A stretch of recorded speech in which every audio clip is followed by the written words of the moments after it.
De Páscoa, estamos aqui para adorar, louvar, glorificar e exaltar o nome do nosso grande Deus. Aleluia!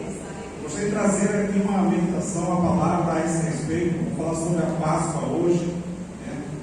E Deus é maravilhoso, Deus, o grande arquiteto que criou os céus e a terra, o grande arquiteto que criou o ser humano, que criou nós. Ele também arquitetou desde o princípio a salvação do ser humano, amém? Mas antes de começar a leitura aqui do texto, gostaria de liberar as crianças para irem para as suas salas abençoadas. Vai ser uma palavra também voltada a esse tema, a Páscoa. Deus possa abençoar as professoras, possa abençoar esta aula, em nome de Jesus. E as crianças ganharão um presente também. Glória a Deus. Glória a Deus, irmãos. O maior presente que Deus nos dá na Páscoa é a nossa grande salvação, amém? Glória a Deus. Vamos abrir a Bíblia no livro de Números, capítulos 9, 1 a 5.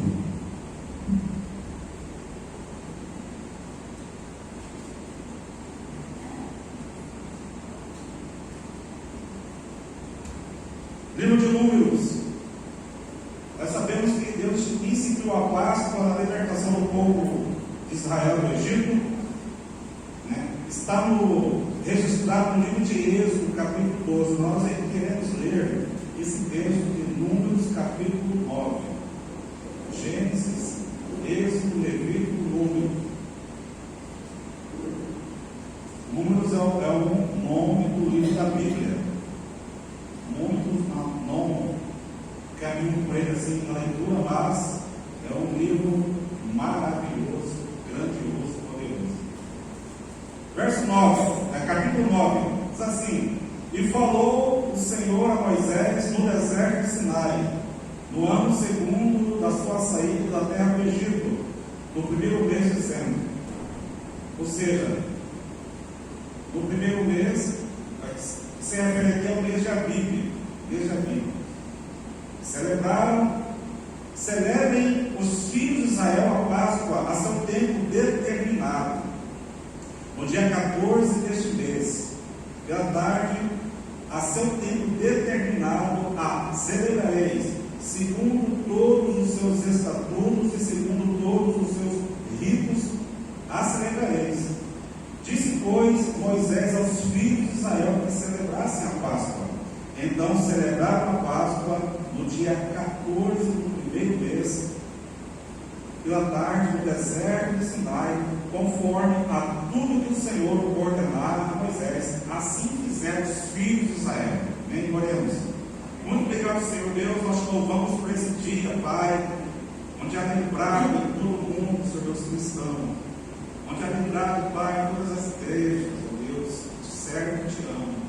Um dia o Senhor enviou o teu Filho amado, para que morresse na cruz do Calvário, Senhor Deus, e nos desse pela tua graça, através do sangue de Jesus, a salvação. Assim nós oramos, agradecidos ao Senhor, em nome de Jesus. Amém? Glória a Deus. Irmãos, eu gostaria de começar a comentar desde o começo. Desde o começo, pode passar. Desde o começo, né? É Deus se revelando a Israel. Vamos falar de uma maneira assim, bem prática, desde o começo, porque para entendermos, irmãos, a importância da Páscoa, a importância do povo de Israel, né, no contexto bíblico, e a importância, irmãos, daquilo que Deus estava fazendo naquele período em que o povo já estava ali no Egito sendo escravizado. Primeira coisa, a aliança com Abraão, porque Abraão é o pai da fé. Nós somos os filhos de Abraão, porque nós também somos da fé, e Abraão é o pai da fé. Só que Deus chamou Abraão na terra de Ur dos Caldeus, lhe fazendo uma promessa, porque está escrito no livro de Gênesis, capítulo 12, verso 1. Deus chama Abraão para que ele possa ir a uma terra, e que ele seria uma grande nação, e que Deus abençoaria a terra através de Abraão e sua descendência. E nós temos isso no capítulo 12, e no capítulo Deus entra com uma aliança com Abraão, prometendo a terra de Canaã a ele, que seria uma grande nação. E nós vamos olhar algo importante, irmãos, nesse texto de Gênesis capítulo 15, porque vai falar algo tremendo. Desde o dia de Abraão, Deus prometendo a Moisés essa terra. Gênesis capítulo 15, 7 ao 21. Diz assim: Disse mais, eu sou o Senhor que te tirei de Ur dos Caldeus, para dar-te a ti essa terra, para herdá-la. E disse ele: Senhor Deus, como saberei que ele herdá-la? E disse-lhe: Toma-me uma bezerra de 3 anos, e uma cabra de 3 anos, e um carneiro de 3 anos, uma rola e um pombinho. E trouxe-lhe todos estes, e partiu-lhe pelo meio, e pôs cada parte deles em frente do outro, mas as aves não partiu. E as aves desciam sobre os cadáveres, e Abraão, porém, as enxotava. Esse rito que o Senhor está dizendo para Abraão, é o rito da aliança que Deus estava fazendo com Abraão, que exigia, esses animais sendo cortados ao meio e colocados um em frente do outro, porque assim se fazia antigamente, irmãos. Esse é um rito que era feito antigamente entre os reis. Quando os reis se associavam e faziam aliança entre si, esses reis faziam aliança dessa forma, oferecendo animais, partindo ao meio, e nós vamos ver aqui como que era feito mais adiante. Trouxeram-lhe todos estes, e partiu pelo meio, e pôs cada parte deles em frente à outra, mas as aves não partiam. As aves desciam sobre os cadáveres de Abraão, porém, as enxotavam. E pôs-se o sol, um profundo sono caiu sobre Abraão, e eis que grande espanto e grande escuridão caiu sobre ele. Então disse a Abraão, disse a Abraão, o Senhor dizendo a Abraão, saiba de certo, olha só que Deus disse a Abraão nesse dia da aliança, saiba de certo que peregrina será a tua descendência em terra alheia, e será reduzida à escravidão, e será afligida por 400 anos, mas também eu julgarei a nação a qual ela tem de servir, e depois sairá com grandes riquezas, e tu irás aos teus pais em paz, em boa velhice será sepultado, e a 4ª geração tornará para cá, porque a medida da injustiça dos amorreus não está cheia ainda. Quando Deus faz essa aliança a Abraão, Ele faz pronunciamento do futuro da nação de Israel. Ele faz pronunciamento sobre a geração de Abraão, que quando aqui ele disse a Abraão, Abraão não tinha filhos ainda. E por outro lado, Sara era estéril. E Abraão, então, ele ouve do Senhor que ele herdaria aquela terra, que Deus lhe daria uma grande nação. Só que ele diz que a sua descendência seria peregrina em terra alheia, e seria reduzida à escravidão. Isso se cumpriu, irmãos, lá no Egito. Aí veio Abraão, Isaac e Jacó. Jacó, os 12 filhos. Ele começa a história de José, quando ele se torna governador do Egito, e a família toda de José vai para o Egito. Então, quando morre o rei do Egito, que não conhecia, quando morre o rei, e outro rei toma posse do Egito, esse rei não conhece José, então esse rei começa então a escravizar o povo. Então Deus faz essa aliança com Abraão. Aí vem a escravidão do Egito, lá em Êxodo capítulo 1, 8 a 14. Vamos ver aqui. Hoje nós vamos ler um pouco a Bíblia, para nós entendermos melhor sobre esses acontecimentos que precedeu a Páscoa. Êxodo 8 diz assim: e levantou-se um novo rei sobre o Egito, e que não conhecia José, o qual disse ao seu povo: eis que o povo dos filhos de Israel é muito e mais poderoso do que nós. Usemos de sabedoria para com eles, para que não se multipliquem, E aconteça que, vindo guerra, eles também se ajuntem com os nossos inimigos e pelejam contra nós, e subam da terra, e pusemos sobre eles maiorais de tributos, para os afligirem com suas cargas, porque edificaram a Faraó cidades, armazéns, Pitom e Ramsés. Mas quanto mais os afligiam, tanto mais se multiplicavam, tanto mais cresciam, de maneira que se enfadavam por causa dos filhos de Israel.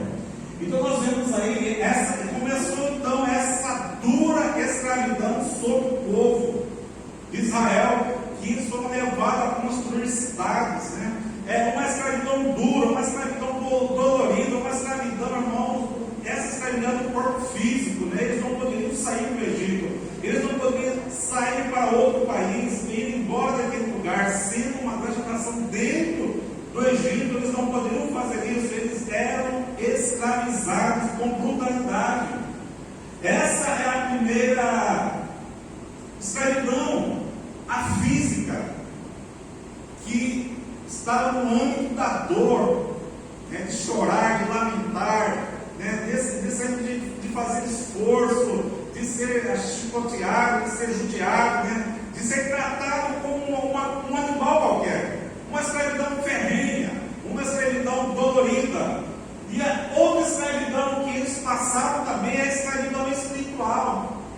A gente lê, mas não se reflete sobre isso, mas o povo de Israel estava no Egito, estava enfrentando também uma prisão espiritual, porque o Egito, irmãos, era uma nação muito avançada na época, e havia suas religiões, seus templos, e não eram templos feios, eram belos templos, havia sacerdotes para os seus templos e deuses, né? Eram muito bem estruturados, havia os seus ensinos, que ensinavam como os deuses deles, né, fez surgir os céus e a terra, como os deuses deles fez surgir o homem e a mulher, como eles ensinavam como os deuses deles fizeram todas as coisas, e esses ensinos eram muito fortes no Egito. Era uma escravidão espiritual, porque o povo de Israel estava no meio daquele povo, e esses ensinos permeavam a mente e a cabeça do povo judeu também.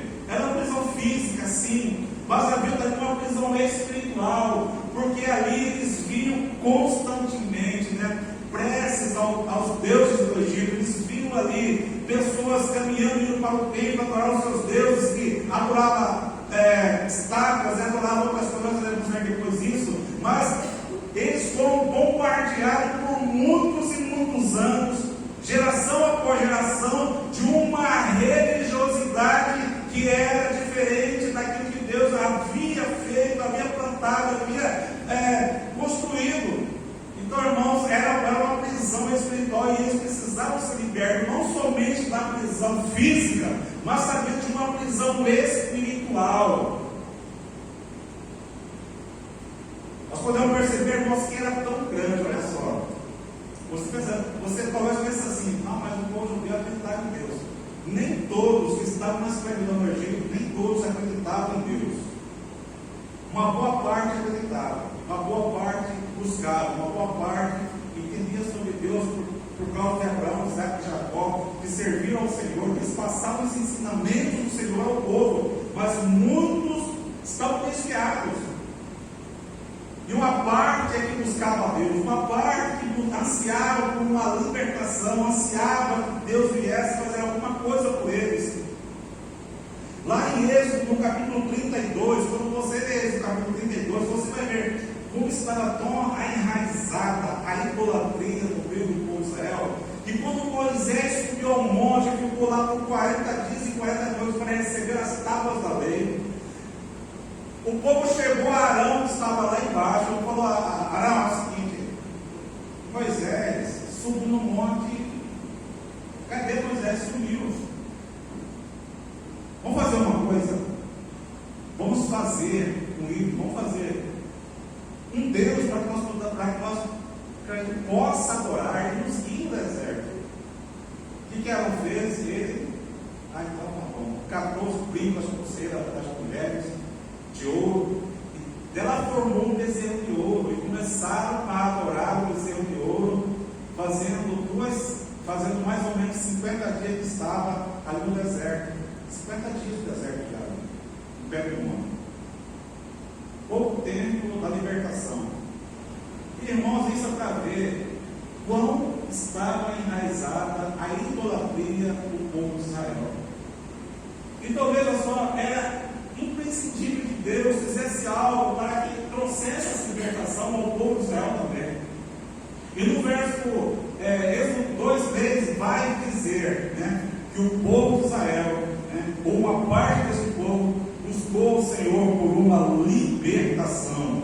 E aconteceu depois de muitos dias, que morrendo o rei do Egito, os filhos de Israel suspiraram por causa da servidão, clamaram, o seu clamor subiu a Deus por causa da sua servidão. Irmãos, era tão forte a servidão, que se fosse uma servidão meia boca, tudo bem, né? Suporta, trabalha para eles, constrói, mas tem de tudo, tem casa, comida, família, está de boa, a gente não consegue chibatar, mas, irmãos, era uma servidão angustiante, era uma servidão feroz, ferrenha sobre o povo. Então, quando esse rei morreu, eles começaram a clamar a Deus por um milagre, por uma libertação, por uma salvação. Eles estavam sedentos de um agir de Deus, eles estavam sedentos de que Deus fizesse algo na vida deles. Glória a Deus, pode passar. Glória a Deus. Então Deus começa a mover a ação de Deus para libertar Israel. Primeiro agindo para trazer libertação espiritual através dos seus atos poderosos. Deus tinha que, irmãos, que começar a agir para libertar o povo na área espiritual primeiro. Por que Deus poderia chegar lá com Moisés e tirar o povo de Israel por 2, 3 dias? Podia, irmãos. Deus, com o seu poder, com toda a sua glória, com toda a sua majestade e maravilhas, Deus poderia chegar no Egito com Moisés ali, e com 2, 3 dias o povo já iria embora e pronto. Mas Deus é estratégico. Deus, irmãos, ele trabalha na vida do ser humano para moldar, para curar, para libertar, para fazer algo extraordinário. E Deus começou a agir para trazer essa libertação com seus atos poderosos, mostrando que Ele é o Senhor, mostrando que Ele é aquele que tem poder para libertar o povo, mostrando que Ele pode enfrentar todos os deuses do Egito. É isso que Ele vai mostrar ao povo: olha, eu sou o Senhor, eu sou o único Deus, eu sou o que pode tirar vocês do Egito. Deus estava mostrando a esse povo isso, revelando que é o verdadeiro Deus, julgando os deuses do Egito. No Egito, uma terra politeísta, muitos deuses, e que havia cidades que havia deuses, que essa cidade adorava.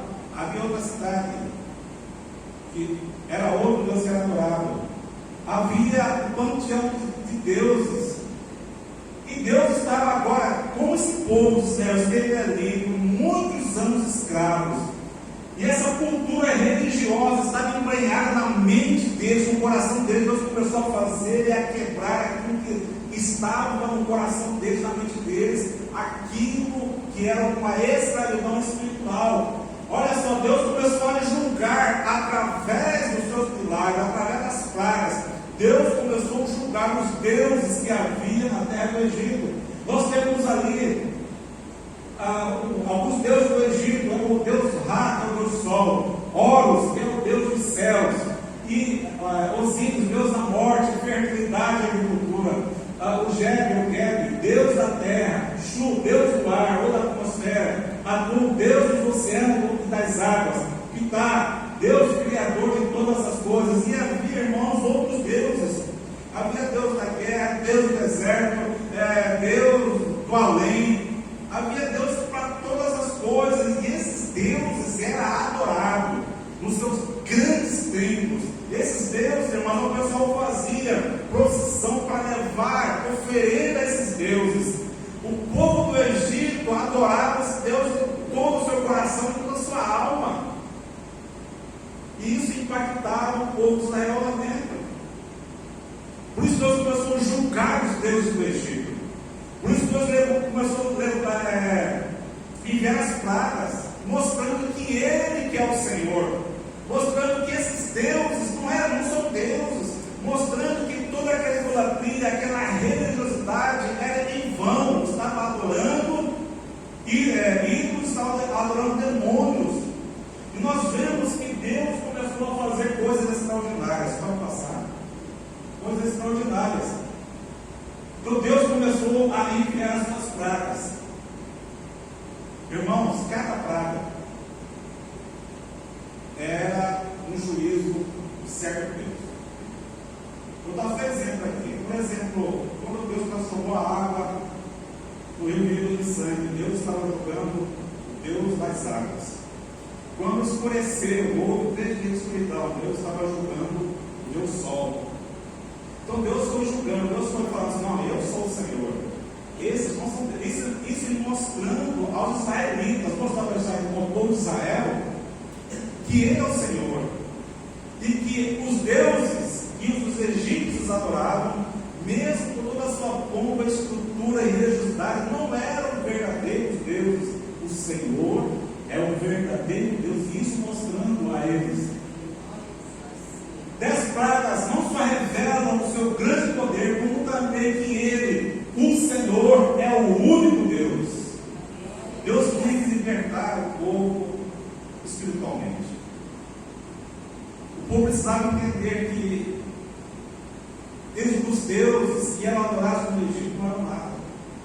Deus está mostrando o seu poder, os seus milagres, suas maravilhas, como Ele fez chover pedra, irmãos, e destruiu todas as plantas do Egito. Está mostrando: eu sou o Senhor, eu controlo todas as coisas. Eu sou Deus. E na 10ª praga, irmãos, então acontece a Páscoa. A 10ª praga é Deus julgando, irmãos. Não só o Deus da morte que eles criam, mas também julgando o faraó. Porque o faraó também era considerado Deus. Deus estava julgando esse Deus do Egito. E Deus preparou essa 10ª praga, a última praga, para que o povo pudesse sair da terra do Egito. Porque Páscoa, irmãos, essa libertação trouxe uma grande alegria ao povo de Israel. A Páscoa é uma festa de alegria. A Páscoa não é uma festa de tristeza. Por mais que o que se passou na vida deles, isso não pode trazer tristeza, mas a alegria de um grande Deus que libertou e que se tornou o Deus de Israel. E no capítulo 12 de Êxodo vai falar sobre a Páscoa. E nós podemos aprender alguma coisa também. Construir isso, irmãos. O que Deus continua fazendo hoje é a mesma coisa. Deus está libertando espiritualmente as vidas. Deus está libertando. Aquelas pessoas que estão presas na idolatria, não importa qual tipo de idolatria. Deus liberta de qualquer tipo de idolatria. E Ele diz: eu sou o Senhor. Eu sou Deus. Eu sou o único Deus. E essa libertação, para que nós pudéssemos adorar o Espírito e em verdade, para que nós pudéssemos adorar o verdadeiro Deus, para que nós pudéssemos entender quem é o Senhor que nós adoramos. Por isso a Páscoa ela é repetida todos os anos. Inclusive a Páscoa para Israel não se comemora mais, como antigamente, porque não existe tempo. Mas em Israel, a Páscoa começou ao pôr do sol no dia 5 de abril. Porque a Páscoa são 7 dias, tem mais a convocação. Dia 5 de abril agora, ao amanhecer, e vai até o dia 13 de abril ao amanhecer. Encerra-se a Páscoa em Israel, onde não se come nada fermentado, e também aquela vida de pureza espiritual, a reflexão de uma libertação que o povo recebeu de Deus, uma salvação que Deus fez quando eles eram escravos do Egito. Isso é contado todos os anos nessa festa, a libertação do povo de Israel do Egito. Deus libertou com grande poder o seu povo. E nesse meio, a Bíblia diz que nessa Páscoa, em todas as Páscoas, a data que é comemorada, tem também a primícia, quando é recolhida, né, o molho da cevada. Depois do molho da cevada, no domingo é a contagem do Homer. A contagem do Homer são 50 dias. No final da contagem do Homer é a primícia do trigo, que é a festa do Shavuot, que é a festa das primícias. Então, nós estamos, biblicamente, nós estamos na contagem do Homer, esse período até chegar a 50 dias, quando vai ser a festa de Pentecostes em Israel. Certo que das festas de Israel, que a gente adaptou para o Ocidente, né, é feito um dia só, e é feito domingo, porque nós cremos que pela ressurreição de Cristo Jesus, domingo é primícia, e primícia fala sobre a ressurreição do Senhor Jesus. Então, irmãos, é tremendo e poderoso, a Páscoa tem um grande significado. O primeiro grande significado é que o Senhor, nosso Deus, Ele é o Senhor da vida. Estamos aqui, irmãos, se estamos vivos, trabalhando vivo e ativo no planeta Terra, é porque nós temos um Deus que é Senhor da vida. E Ele mostrou lá no Egito que é o Senhor da vida. Naquele dia de Páscoa, Ele falou assim: Moisés falou para o povo: mata o cordeiro, mata o carneiro, pega uma bacia, coloca o sangue desse cordeiro na bacia, pega um molho de vegetais, pega esse molho, molha o sangue, passa nos umbrais. Porque quando eu passar no meio da terra, a casa que tiver esse sangue, eu vou passar por cima, ou eu vou pular, que é o significado de Páscoa, Pessah, hebraico, significa pular, saltar. Deus não iria fazer nada naquela casa que havia o sangue, havia aquela proteção do sangue. Então, Ele é o Senhor da vida. O sangue que salva, é esse sangue, irmãos, o sangue do cordeiro que salva. Salvou o primogênito daquela casa. E na casa do povo do Egito, se o pai da casa era um primogênito, morria, e seu filho, o primogênito, também morria duas pessoas na casa. Se o pai fosse primogênito, morria, e o filho, que era primogênito, morria. Os animais, todos os primogênitos morreram também. Quando o Senhor passou, matou. Só não foi levado na casa onde havia sangue. Sangue, irmãos, o sangue salva. E a Bíblia diz, irmãos, que nós somos salvos por causa do Cordeiro de Deus, por causa de Cristo, que foi o sacrifício pascal. O seu sangue amado, Ele nos salva. Não existe nada nessa terra, não existe nada que eu possa fazer que garante minha salvação. Irmãos, eu posso doar todo o meu dinheiro, tudo que tenho, eu posso viver só para doação, não ter nada, isso não compra minha salvação. Eu posso ser uma pessoa boa, eu posso ir nos hospitais todos, eu posso ir visitar o dia inteiro, domingo. Isso não compra a salvação. A salvação de um homem, de uma mulher que está em Jesus Cristo, através do seu sangue derramado. Não que nós não venhamos a ofertar, a ajudar, não que nós não venhamos, irmãos, visitar as pessoas. Nós fazemos isso porque é um fruto de cristão. São frutos. É o fruto do cristianismo, é o fruto do Evangelho, é o fruto da palavra, é o fruto do Espírito Santo agindo na vida do crente. Então, o sangue que salva, o sangue que liberta, irmãos, é tremendo. E essa libertação, né, lá em Israel foi física, mas há muitas coisas pelas quais às vezes precisamos ser libertos. De uma coisa que nos prende, irmãos, nós precisamos ser libertos de tudo aquilo que nos prende, que nos afasta de Deus. Aquilo que nos afasta de Deus, nós precisamos ser libertos disso, porque Deus, a vontade de Deus, é que nós venhamos cada dia nos aproximar dele. Isso é o significado da Páscoa, essa reflexão de se aproximar de Deus, porque todo sacrifício era para aproximar de Deus. Então Jesus Cristo, como nosso sacrifício, nos leva a refletir que eu preciso a cada dia me aproximar de Deus. Então nós precisamos de talvez de uma libertação de algo que me prende, que me deixa de aproximar mais de Deus. E nós podemos, irmãos, exercitar na nossa vida diária essa aproximação através da leitura da palavra, através da oração, através de fazer algo que lhe agradar o coração de Deus. Bem, dessa forma nós estaremos então exercitando a nossa fé, a nossa confiança no Senhor, o Evangelho de Jesus Cristo. Dá uma nova esperança. Glória a Deus, irmãos. Pensa no povo escravizado, sendo a terceira ou quarta geração, não sei, escravizado, irmãos.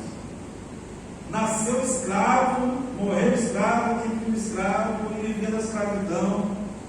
E parece que não existe uma solução, não existe uma esperança.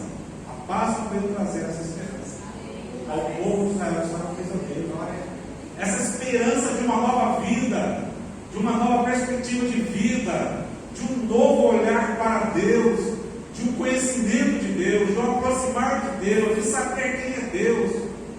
Então, essa esperança tem que inundar o seu coração, de querer mais de Deus, essa esperança de viver, essa esperança do futuro, essa esperança de que a nossa vida não se resume só aqui na terra. Não, a minha vida aqui na terra é simplesmente, irmãos, uma passagem para irmos morar eternamente com o nosso Deus. Então, irmãos, a nossa vida tem esperança. Eu preciso viver a esperança no meu coração todos os dias. Eu preciso ver que Deus, que Jesus, Ele é a minha esperança, seja qual for o tipo de problema que eu estou enfrentando, que você enfrenta, não importa, Jesus é a minha esperança, Jesus é a sua esperança, e Ele tem uma resposta para cada um de nós.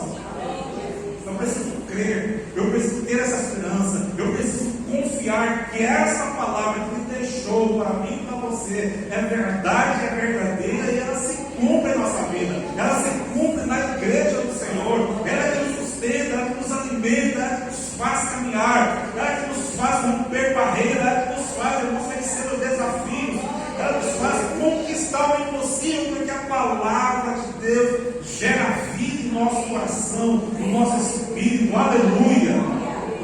Uma esperança viva no Senhor, e também, irmãos, uma nova vida com Deus. O velho passou, o Egito passou, agora eu vivo uma nova vida, mente renovada, renascido espiritualmente, e um grande Deus na minha vida, grande Senhor, grande salvação. Por isso, irmão, Páscoa é lindo.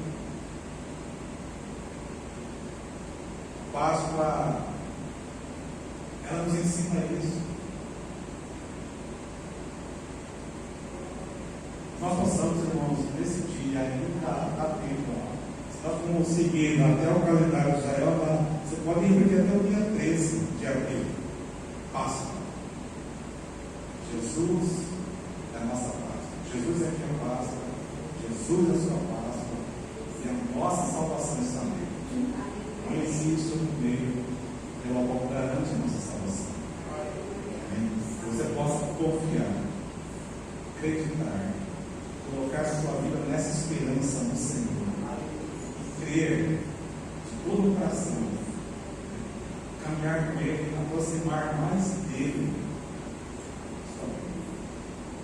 Quando você olha essa libertação do povo de Israel, eles vão até ao Monte Sinai.